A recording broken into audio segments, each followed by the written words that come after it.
As part of Social Development Month, Minister Lindiwe Zulu will today launch the Child Poverty and Child Support Grant Review. Her department commissioned the report from the University of Cape Town's Children's Institute. It offers a comprehensive review of child poverty and the impact of the grant. eNCA reporter Hloni Mtimkulu is following the story for us, and she joins us now live. Hloni, of course, we will discuss some of what she's saying in terms of child poverty and child support grant review reports, etc. But let's start off with the questions that you were posing to her about what happened last month with the social grants.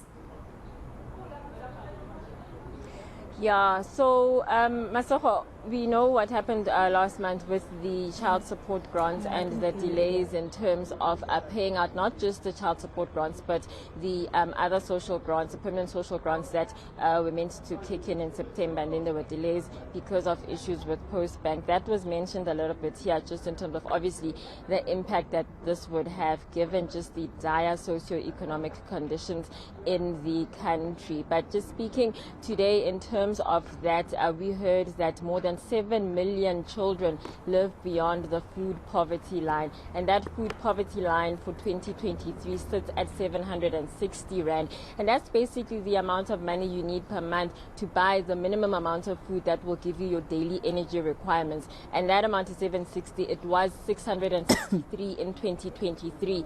Now when you compare it to what the child support grant is at the moment, it is 510.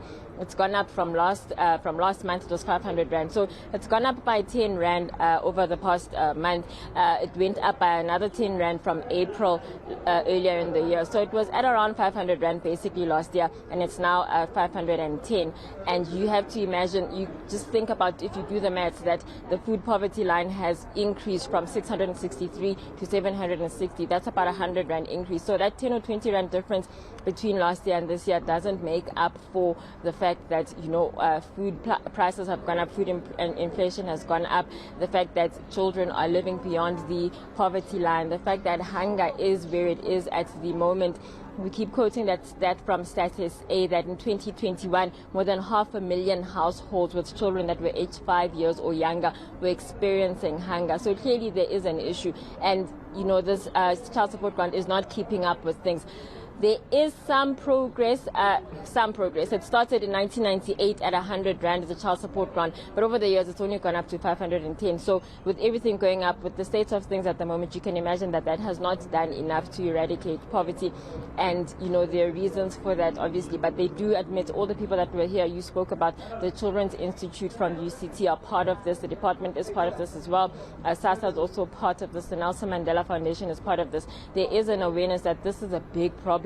And that you are basically preventing children from accessing a very basic need of nutrition. And so there was talk about, is there a possibility of litigation risks, because this is a very basic human right, what could happen in terms of that. But Paula Proudlock, who is a researcher from the Children's Institute, said, you know, in terms of topping it up, you could top it up more than 10 rand that we saw now. It's not a bureaucratic process that has to be followed around topping it up. It doesn't require a long process.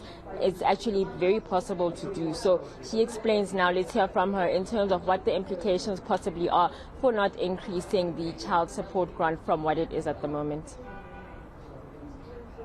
The CSG value falls short of the principle of adequacy. It's not enough. And this is because it doesn't cover the basic costs. It particularly is problematic. It doesn't cover food, and it should be reviewed and increased at least to the food poverty line. They've also been quite challenging and said that the state is not using its maximum available resources to prioritize children and needs to redistribute more. And they've also said to the state needs to show evidence to these UN and AU bodies that they have done child impact assessments before they make these decisions.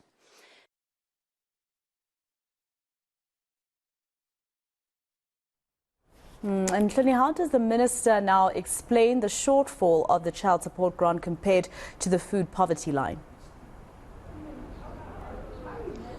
So it seems, and this came up a number of times, where she says she has to do this dance with Treasury, this back and forth, this negotiation with finance in terms of being able to access enough funding.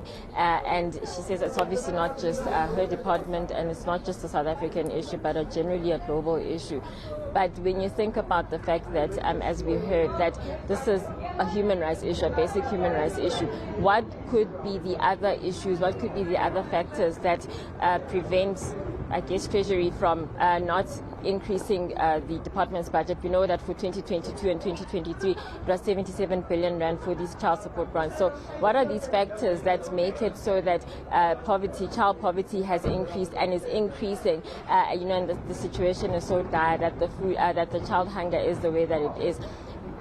Sure, there obviously should be mitigating factors for that, but this is a basic human rights issue. She does say that it's a back and forth that they have to do, that all departments have to play their parts as well. This is not just for them only, that government as a whole has to play its part in eradicating this. But let's hear more from Minister Lindiwe Zulu in terms of what is going on and what are the challenges faced in terms of trying to increase or not even increasing the child support grants, myself.